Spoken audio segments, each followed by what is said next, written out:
info. Karena zaman sekarang tuh sensitif, Bu. Kalau misalnya kita bilang perkara agama dikit tuh udah dibilang, "Ah, masa gini-gini ada hubungannya sama agama? Ah, masa gini-gini," gitu. Jadi, bagaimana caranya kita merangkulnya saja yang lebih penting.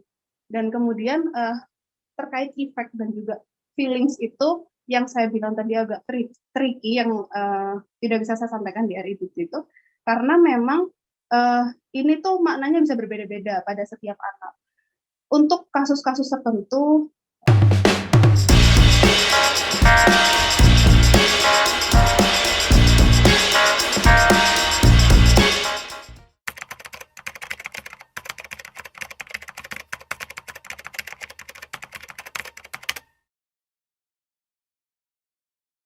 ini juga tricky nih Bu jawabannya. Karena kalau kita mau kasih spiritual pun kita juga harus cek kondisi anaknya ya. Maksudnya apakah benar kita bisa memasukkan itu gitu. Ini saya sedikit cerita aja. Ada salah satu pasien saya yang kalau misalnya kita bahas agama sama dia dibantah Bu pakai hadis. Kalah saya gitu ya. Dia dari madrasah gitu. Atau dia malah bisa menjawab semua intervensi spiritual dari saya karena mungkin bukan itu yang dia butuhkan. Tapi apakah bisa kita lakukan? Bisa, bisa. Bukan berarti tidak bisa. Tapi bagaimana cara kita masuknya aja.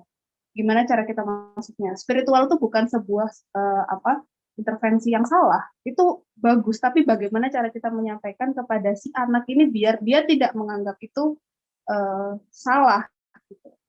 Dan lagi untuk remaja mungkin di beberapa tempat tertentu gitu, yang malah tidak terjamah sama sekali dengan agama, ini sangat awam gitu bagi mereka. Pemahaman seperti itu sangat awam.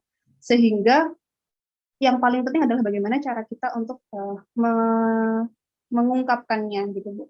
Saya rasa kalau misalnya Ibu bisa, misalnya nih ketika mengintervensi dengan spiritual itu bukan bawa ayat langsung gitu ya, tapi kita memberikan maknanya pakai bahasa Indonesia. Jadi anak tuh nggak merasa ini tuh adalah bentuk dakwah atau dia diberi info-info. Karena zaman sekarang tuh sensitif Bu. Kalau misalnya kita bilang perkara agama dikit tuh udah dibilang, ah masa gini-gini ada hubungannya sama agama, ah masa gini-gini gitu. Jadi bagaimana caranya kita merangkulnya saja yang lebih penting.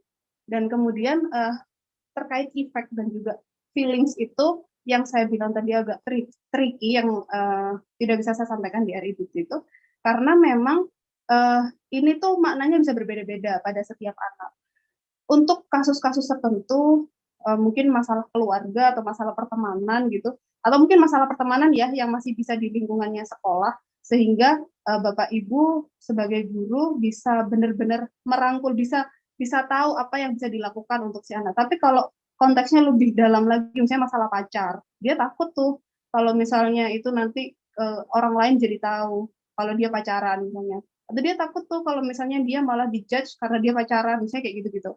Nah, malah kalau misalnya kita mau fokus ke menyelesaikan masalahnya si anak, kita kan akan mengenyampingkan semua hal seperti itu ya Bu ya. Jadi begitu Bu Hari.